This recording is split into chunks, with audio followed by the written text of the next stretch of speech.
Welcome to the Tablecast podcast. Come to the table with Melissa and Amanda, where real women have real conversations. To learn more about Tablecast, visit cometothetablepodcast.com or find us on Facebook.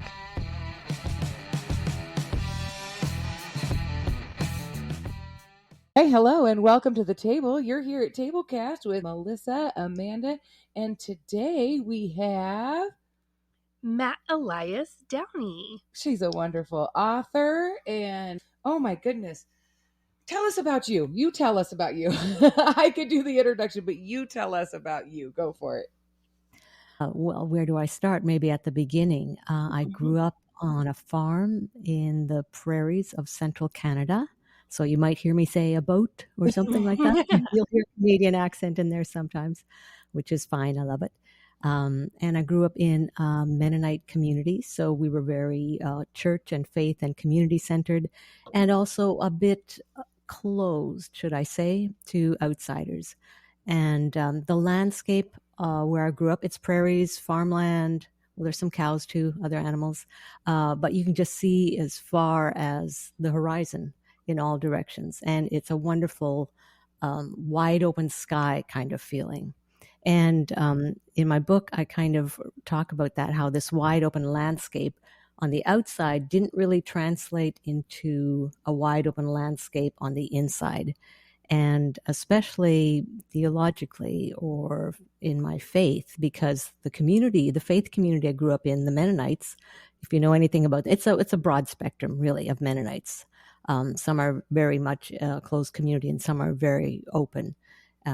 So we were more on the conservative side of that, and our community was quite suspicious of outsiders or foreigners. And that just comes from our history, right? And fleeing persecution in different lands. So very suspicious of outsiders and government and things like that. So anyway, as I moved to different parts of the country, and now I live in Quebec, in Montreal, which is quite radically different than growing up in a small farm community, and encountering people of many different cultures and faith traditions, and then getting a doctorate in theology in a secular university, not in a seminary setting. So that's quite a different experience as well. So basically, I just feel like my whole life has been one of broadening and expanding and seeing things I hadn't seen before, and really letting those inform who I am, how I relate to God, how I relate to the world, and just how I think about faith in general and my place in the world and in community. So to me, it's an ongoing journey of expansion and learning. And I love those things. I know some people find expansion and learning challenging, but I'm one of those personalities that really finds that exciting, because there's always so much more to learn and so much more to know and so much more to encounter. And I think it's all kind of a wonder in some way. Yeah, it's funny you say that, because that's exactly how I felt when I started reading your book. I was like, I love to learn. I love the challenge of being challenged. Like I gravitate to that. But as I started reading your book, I was like, oh, I'm going to pick this up. I'm going to read it in a weekend. And I was like, I cannot. It is challenging, and not in a bad challenging, but like you bring up a lot of great ideas and thoughts and things to hold on and be like, okay, how do I feel about that? Where does my narrative come into play with this narrative? And so then I was like, okay, I'm not going to read the whole thing in a weekend. I'm going to take it bit by bit, and I'm actually going to, learn and grow from it. And so I've been very appreciative of that. What inspired you to write Go Wide? I kind of alluded to it a little bit in what I said earlier, is just that has been my experience in life, and my journey is constantly expanding, because growing up, or even I say formative years, but it could be the first decades of my years of my life, and that I really felt that there are some very clear boundaries which I am not to go outside. Mm-hmm. And they're all pretty much dictated by the church or by the male authorities, because, I grew up in a patriarchal context. Mm-hmm. And these are boundaries that are set for me, and I have to follow them. And it's just been eye-opening for me to notice or to really learn that these are artificial boundaries in some way or constructed boundaries in some way to serve some purpose, but not usually the ones that are being constricted or put inside those boxes, so to speak. So I wrote this book because I've been doing so much thinking on all of this and study in theology. And I was a church leader at my church until recently, and I did a lot of teaching and preaching. So I would just bring everything I was learning to the Sunday morning gathering. And so we all got to like explore it together. I always presented it as kind of an invitation. Like, what if we think about things this way? What if we interpret this biblical story in this way? Like, what are the implications of that for our lives? So it was just a kind of a what if journey. And so I had a collection of so many things and that I had thought about and studied and was asking questions about that I thought, I think I have a whole book here of really expansion. And I'd like to make a case for that and invite other people to consider that. Perhaps as some people that have read the book said to me, what it does is reassure me that God is better than I ever imagined. Yeah. And I thought, yes, that's what I would love for people to really kind of consider, is that living with God, living with others is better, is wider, is more inclusive, is there's so much more to explore than maybe we were taught in our earlier years. So that's just something I'm inviting people to. So as a way of getting it all on paper, all the things I had been thinking about. Mm-hmm. Yeah, I think you did a good job at that. I definitely would agree with that. Broadening our perspective and not having God in a box, by man-made boundaries, definitely, or things. But let's see. You had a question, Amanda? Well, I was just going to say, so I grew up in a very small community as well, in Wyoming. And so when you do grow up in those small rural communities, you just don't have the exposure to different cultures, different ideals, things like that. You tend to be with a whole bunch of people who believe exactly the way that you believe. And the next generation is brought up to believe exactly the way the generation before them was brought up. And so I do appreciate that about your book, because that is something I have found as I've moved away and I've embarked on travel and getting to know different cultures and things like that. The appreciation of just the diversity of God's creation and the diversity of how he created community is just such a beautiful thing to me. And so I appreciate that about your book, because that's what I got from what I've read of it, is just being able to look beyond yourself and look beyond like you said, that what if God created something bigger than what's right outside my door? And what if God created something bigger than just this particular group of people that I happen to live around in the entire planet? I just so happen to live here. And so what if God wants something much bigger or wider for us? So I love that.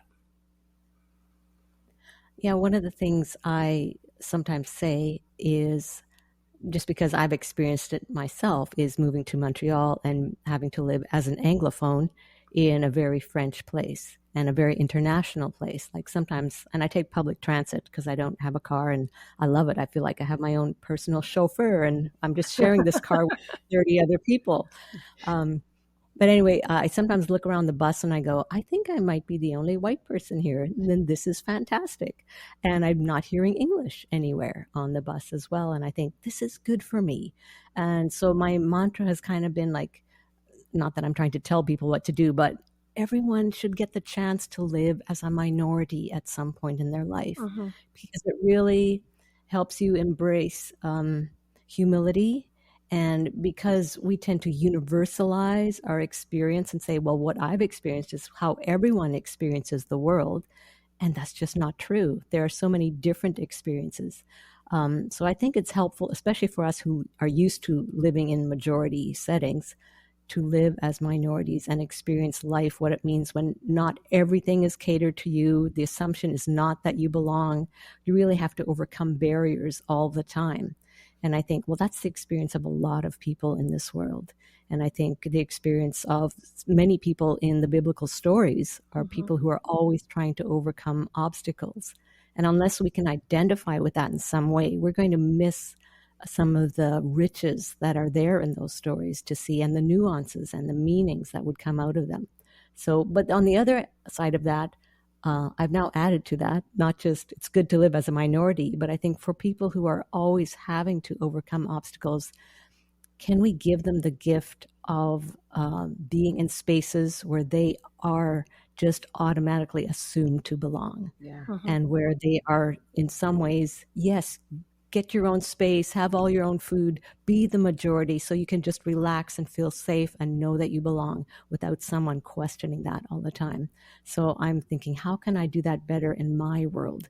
Is make sure that people have spaces to belong instead of always questioning, having their belonging questioned in some way. Yeah, I think that goes along with the chapter that you wrote on hierarchy. And I can see as you're talking, like taking that vertical hierarchy and broadening it and turning it almost, on its side and saying across the board. How do you think that believers could better serve each other and ourselves and the institution of church by taking on these wider views of like hierarchy and patriarchy and things like that we've talked about so far? You tell me, like that's the question. I know.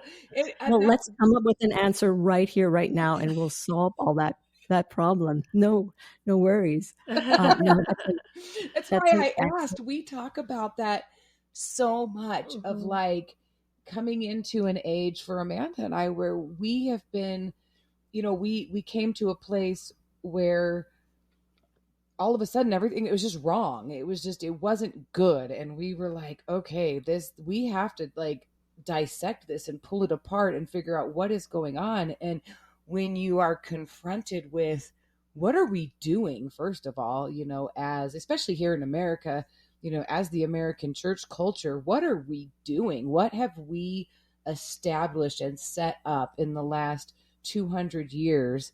And it's backfiring big time for a lot of people. And a lot of people are being hurt by what is supposed to be giving them life. And so I know that's a very big question. I was hoping, especially after I've read, a few chapters in your book where I'm like, gosh, if we could just grasp some of this and not be so narrow-minded, and understand that it's okay to hold different concepts and we're not being blasphemous. I feel like I also grew up in a very strict religion environment, and being told on one hand, I was raised to learn and think for myself and question things until it came to certain topics of religion and what you believe. And then you just believe that because that's what you believe.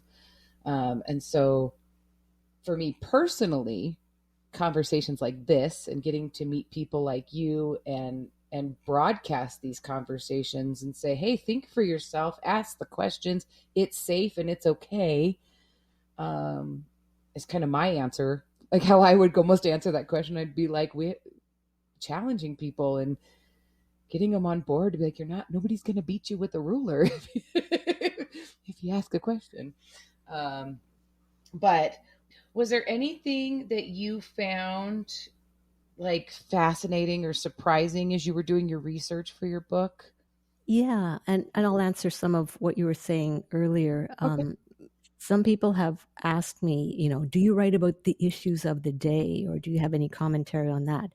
And I really don't. And I thought, what's wrong with me? Why am I not addressing all the hot button topics that, issues of the day? And I thought, that's not my my thing first. But what I do is try to back it up to how did we even get to these issues being problems or harmful, and back it up to go, what is our because the theology, that the ideas we have about God, the theology we have been formed in and believed in and hold to, and the values that we have will produce fruit. Mm-hmm. And those are how we will, where we'll land up on issues, whether we will, want to embrace diversity and difference and have compassion on those who are having a hard time and struggling and have a lot of obstacles, or whether we really believe we have found the right way and now we need to enforce it on everyone because that's somehow our God-given mandate. Our theology got us to that point. How we think about God got us to that point. So if we think God is very authoritative and has a lot of male characteristics, traditionally male characteristics of dominance and authority and being in charge and enforcing his way, being a male God, then our theology will bring us to the place of living in patriarchy and seeing that everyone else has to adapt themselves to our way of thinking and our way of doing things.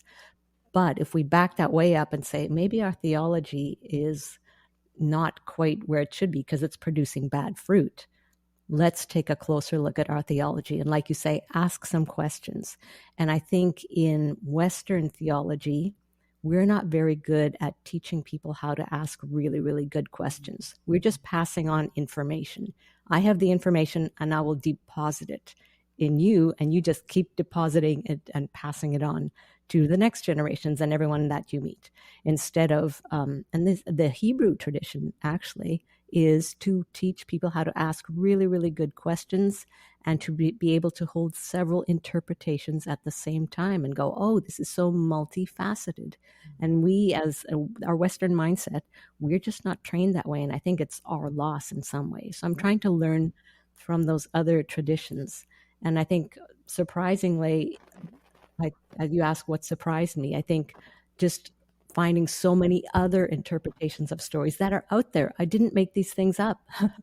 I did some research. I mean, I add my own insights, but I did some research, and there's a lot of other traditions than the Western or the North American Christian tradition that have a lot of different interpretations or way of looking at things, and they can enrich us because they give us a broader, more expansive, more multifaceted, more kaleidoscopic, can I say, image of God. So instead of just seeing like a flat 2D version, I can't say that for some reason, we actually get this multi-dimensional personality that is the divine community, not just one person in charge of everything, but a community working together and collaborating. And that's the Trinity. And that's from the Orthodox tradition is super strong on the Trinity. And in the West, we're just not. And I think, again, our loss. That's so I'm trying to bring it back, bring the Trinity back. I love that. One of the things that I wrote down as I was reading through your book was just that as a woman, I'm created in God's image as well. And you kind of touched on it a little bit of just, God is traditionally in the interpretations of scripture that we have now is traditionally presented with very masculine traits. He's presented as a he, with he pronouns. And so just coming to that realization of, like in his image, God created male and female. And so I'm created in God's image as well. And there's a lot of things I think we dismiss a lot of that. And I remember, I even taught it in Bible studies to other women of like, oh, well, they just use he or him or brother because that's just how they wrote back then. Instead of really realizing like, no, this has a lot to do with us and our culture of patriarchy as well. And it wasn't just the biblical culture of that time frame. It's gone on past that. And there's some versions of scripture that have, changed it to where it says, my dear brothers and sisters. But yet there's still verses that we still hold on to that know that when it says he, it still means he, or when it says man, it still means man. So you have a whole chapter on patriarchy and just how that affects our theology. Would you speak into that just a little bit, just of that system that has created almost an oppressive state for many women? Yeah, and I wouldn't say almost, I would say for sure it's created an oppressive state. But it's because of the water we swim in, myself included. I don't think of myself as, oh, I'm really being, oppressed or constricted, or in some way I just think, well, that's the way the world is. And you don't realize it until you see another possibility or imagine another possibility. So this is what I do like about the biblical stories, and I pull this out in the chapter on patriarchy. I start looking at all the exceptions that we find in that very patriarchal culture. And we still have a lot of vestiges of that to this day. But it was a patriarchal culture. It is the biblical texts reflect that very patriarchal culture. But then if you really pay attention, there are so many exceptions.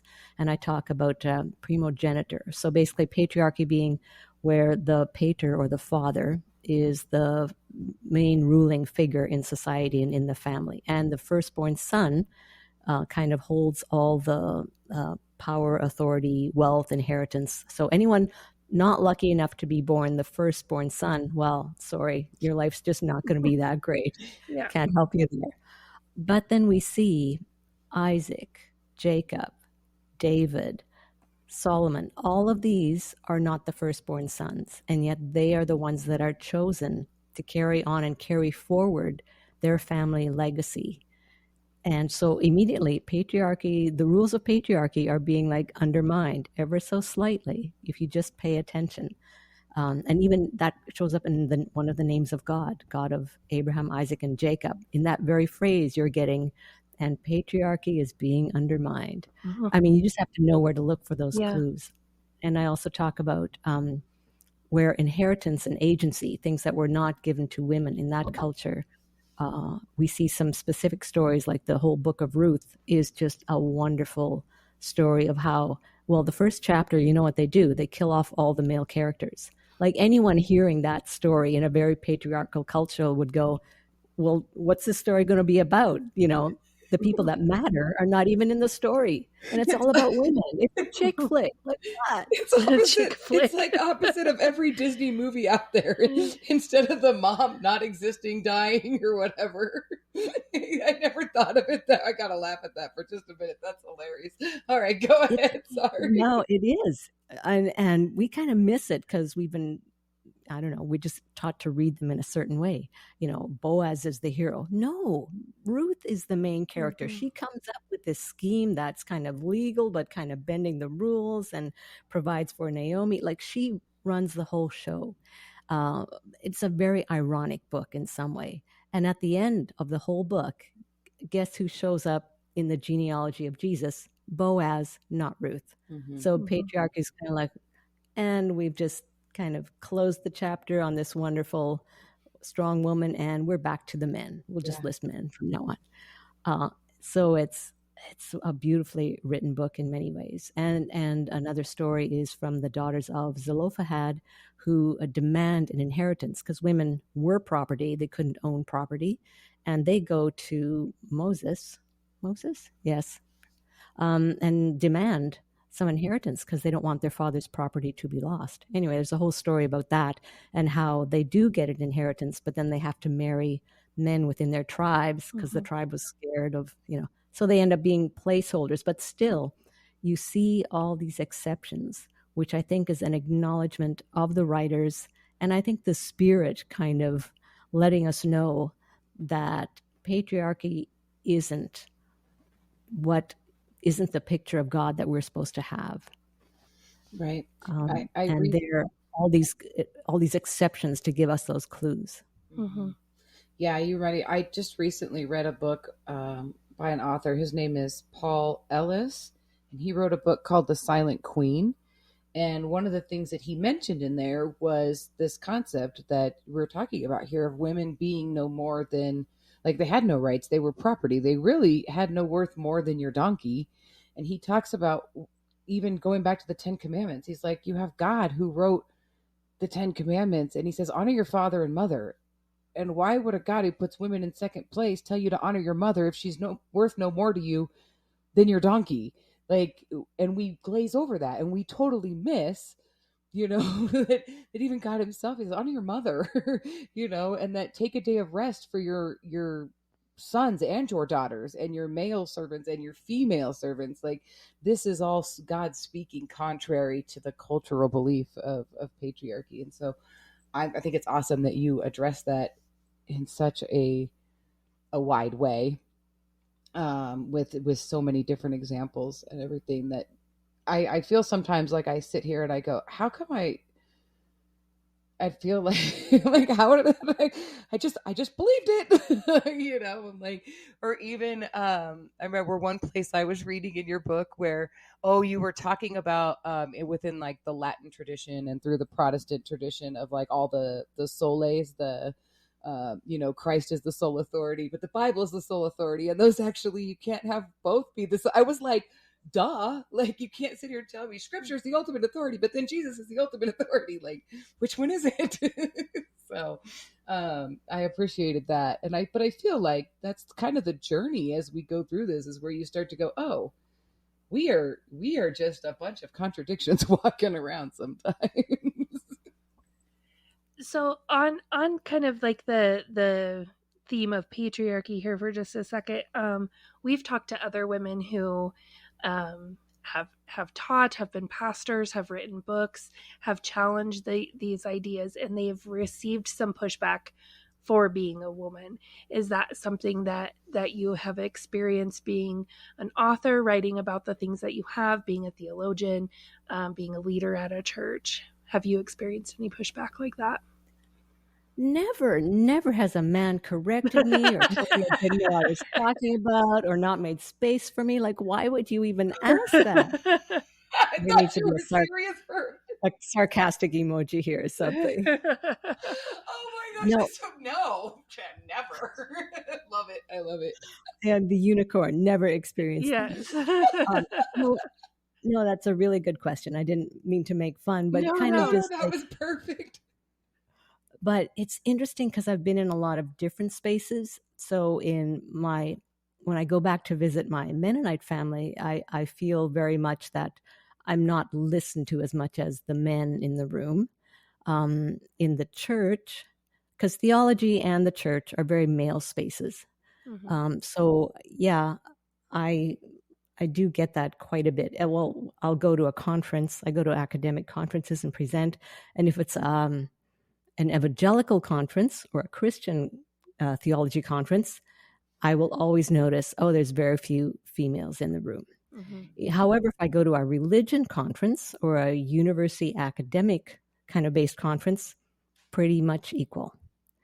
And that's so interesting that the church is behind on equality more than like the university or even religion conferences would be. And someone was asking me about someone questioning, because I have a PhD in theology, right? So I know a little bit of what I'm talking about. And I said, if someone's going to correct me, it'll be the man in the room. And I will give a presentation and a man will stand up and say, you just haven't read widely enough. And I don't understand why you would be saying that. And I just go, well, thanks for that. And like, what are you going to do? Yeah. But in thinking about it, I thought, women don't treat other women that way. No. And it's usually, even I would be teaching a class in the university. And I was an assistant at that point. And so the professor would be giving a lecture. He's male, he's white, and large classroom, like 80 people. in a theology, introduction to theology course. And they're very respectful. They're listening. Well, they're on their phones, but, they're kind of listening. And then he asked me to do one of the lectures. So I did. And immediately I was questioned by the male students in the class about something. And they were just really adamant about pushing back on a lot of stuff. And I thought, oh my goodness, I think it's in the classroom too, in the university, but definitely it's in the church. And I notice who takes up space in the room. I was in a room of a bunch of church leaders in my denomination, and there were 2 women in the room, the rest were men. And they were and we were talking about something that was a bit of a heated topic, and they were loud and talking over each other and interrupting each other. And I just couldn't, you couldn't get a word in edgewise. A lot of male energy in that room. And so I raised my hand because I do that, to say, I have something to add, but I can't get a word in edgewise. So I was given the floor. And so I said something, and they immediately started talking over me again. And kudos to the leader. He said, hang on, she has not relinquished the floor. Let her finish. So I think there's an assumption, and we do it too as majority culture for sure. But there's this assumption for a lot of males, and they have been trained this way, they really have. They'd have to unlearn this, that they have the right to take up the most space in the room. Mm-hmm. And whatever they say has the most authority in the room. Even if they don't know what they're talking about, they just assume that they do. So that is a very common experience for me in many ways. Sad to say, I've had to learn how to stand up for myself a lot better, not take it personally, not let people interrupt me, just say, wait a minute, I'm not finished. And yeah, it's a skill that you have to learn, because the assumption is that you won't know exactly what you're talking about, or you aren't the expert in the room. So yeah. It has happened to me, still happened to me like a week ago. So, Yeah. So years ago, I was a youth leader. And so even it was to the point where the kids noticed. And so we had 2 male leaders and myself.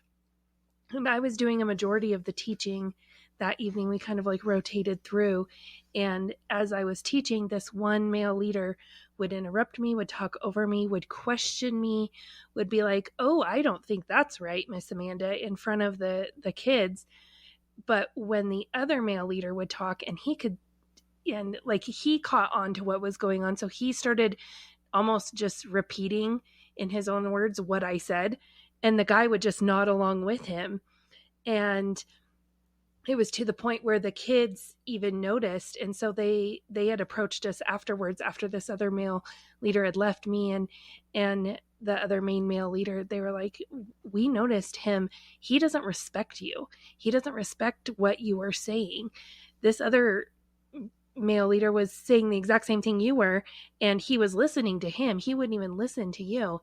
And so I thought, wow, this is a really big problem if even middle school boys are picking up on the patriarchal undertones, that because I was a woman speaking biblical things, that I wasn't worth this guy's attention. And he was doing it in a way almost to let the kids know she's not worth your time and attention. And like you said, I think it's a big prevalent thing and it's something that we all have to unlearn, because we don't even realize we've learned it, and we don't even realize just how much, as a woman, it wasn't until we started deconstructing and untangling ourselves from some of those toxic beliefs that I started to realize, like, oh my gosh, I've been told you need to sit down, you need to be quiet, you need to be submissive, you need to make yourself humble and meek and all of these things. And the men are being taught you need to stand up, you need to be loud, you need to be bold. And God has created you. You're strong and courageous, and move forward with the Lord and be a leader. And just how opposite those teachings are, to the detriment of when you have a man who maybe that's not his personality, that is really difficult for him.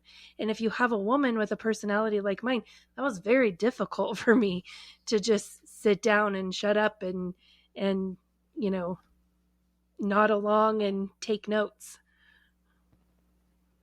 Yeah, for sure. Like the roles that we have been taught within the church, I think, are very limiting because they don't allow people to really express who they are, whether that's a strong, outgoing, dominating personality or a more hospitable, serving, personality. And I think we have to leave space for people to become who they are meant to become. Um, I, is it okay if I read a tiny bit from my book? Yeah. Just Yes, it relates absolutely. to what we're talking about and your question quite a while back about, and how do we deal with this? And what do we do? So this is from page 55. I write, it is tempting to question why Jesus does not simply eliminate the oppressive system of patriarchy instead of extending healing, worth, and belonging in a piecemeal fashion, one person at a time. One answer might be that these small gestures of mercy and justice, enacted in a back corner of the Roman Empire, reveal something important about the nature of God and the kingdom of heaven. Jesus' attention is not on the dominant ones. He does not seem that interested in overthrowing oppressive regimes. Instead, Jesus consistently pours his time and energy into lifting up the vulnerable and overlooked. His focus is on the least of these. Mm-hmm. And that's as good as an answer as I have, is how to kind of try to move past or undermine or break out of this patriarchy, which is oppressive to 50% of the population, is first of all to become aware of it in ourselves and in our places where we live and move and work, and in the church, and then in a piecemeal fashion put our attention on those that are not getting the attention, that are not getting the space, that are not being given a voice, that in some way are just pushed out to the sides. That's who gets our attention, not the people dominating. And I think that I'll speak for myself. That's an attractive characteristic of God, not to reinforce that the males get all the attention. Let's fix that. But no, those who have not gotten the attention or the resources or the space, those who I focus on, and I focus on them one at a time so they don't feel overlooked. And it's not impressive. That work is not impressive. But I think it's important, especially to the people who need to be seen. Mm-hmm. Well, it's necessary, and it definitely rings to what Jesus did, one person at a time. The one person in front of him, he met them where they were, and he did a work there. And we could benefit a lot by, I'm inspired to go out and change the way I do things a bit and be like, okay, this is what I do with this. Now that I know, so now I have to do something with it, and I have to do it as I go. It's not, let's keep looking for the broad, wide, platform. It's the one person at a time, the marginalized person that you come across, and that's how I've been reached. If I think about all the people that have mentored or entered my life and that God has used to propel me forward, it has been one interaction with one person at a time. And so that's beautiful. I don't think there's another answer than that. I like that. That was really, I was like, yep, that's it.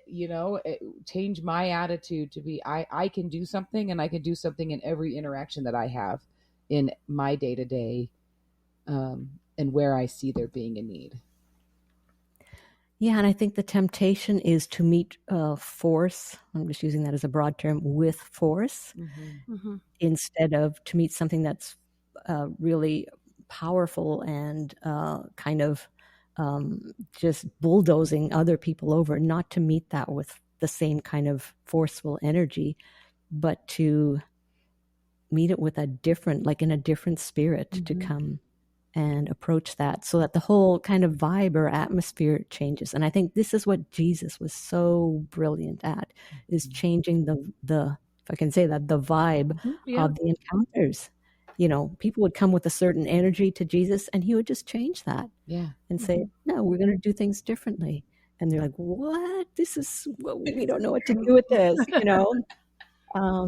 And I think that's exactly the point, that Jesus walking on the earth as God in the flesh was. You can do things differently in a different way, because just reacting in the same way will not produce a good result. It'll just perpetuate the same kind of thing. Violence begets violence, force begets force, oppression begets oppression. And you have to change how you interact and with and encounter people if you want to change how you move forward, I think. I think that's beautiful. That's one of the notes that I made was, you know, Jesus had the power to destroy the entire patriarchal system. He could have come down and just made it all go away, but instead he chose to go one person at a time. And you know, what does that say about the future of the church? We talk about a lot about, you know, the current state of the church as a whole, and just how narrow-minded we've all become, a lot of times unknowingly.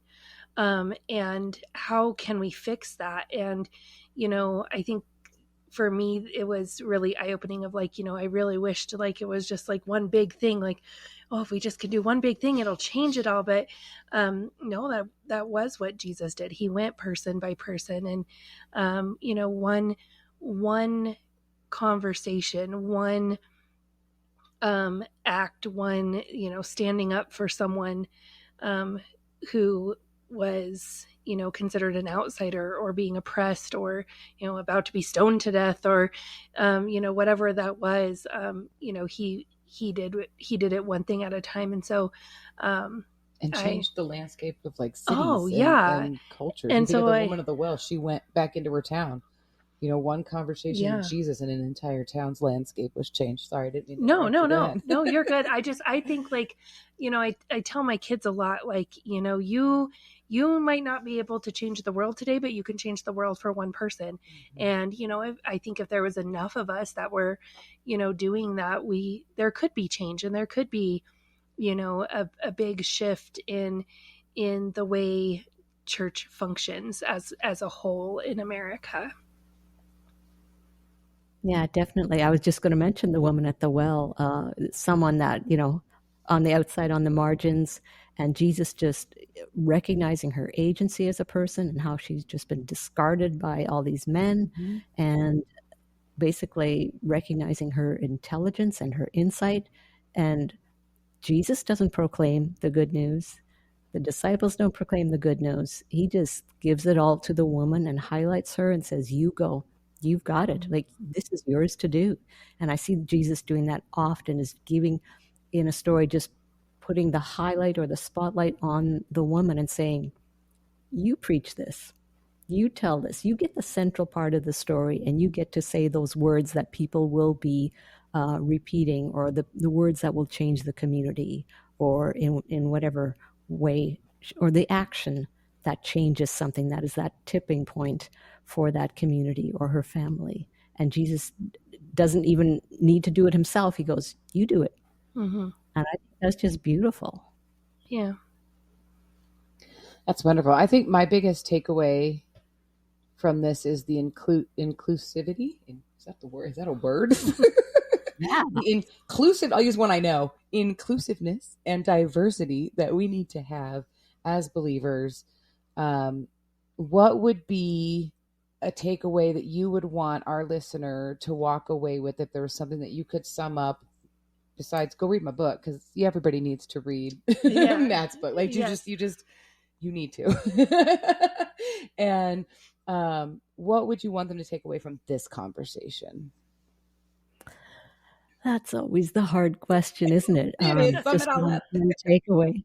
I think if I could say, just question our assumptions because we're just one person looking at the world through one set of eyes, which is beautiful, and we have something wonderful to offer.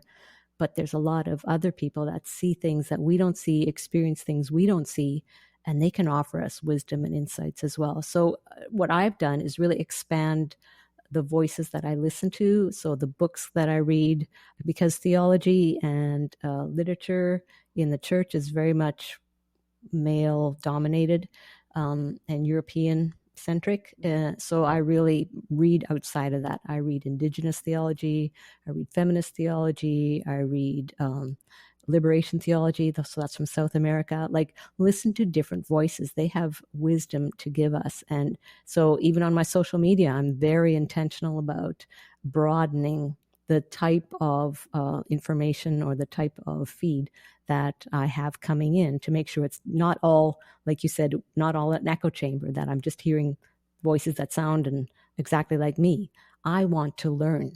So challenge me, show me things that I haven't seen.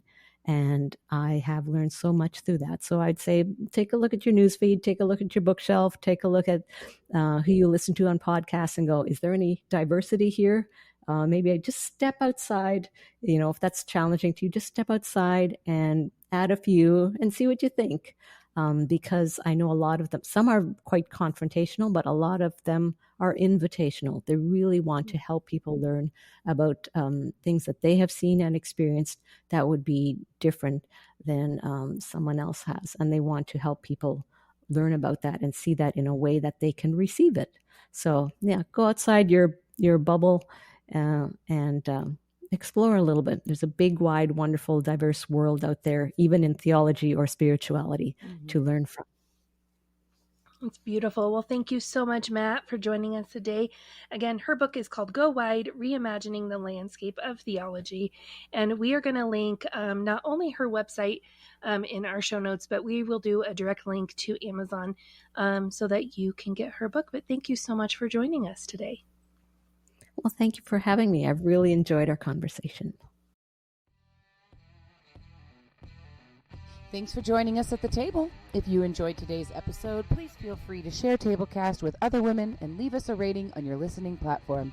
Be sure to check out our Facebook community VIP group, and remember to subscribe so you won't miss any future episodes.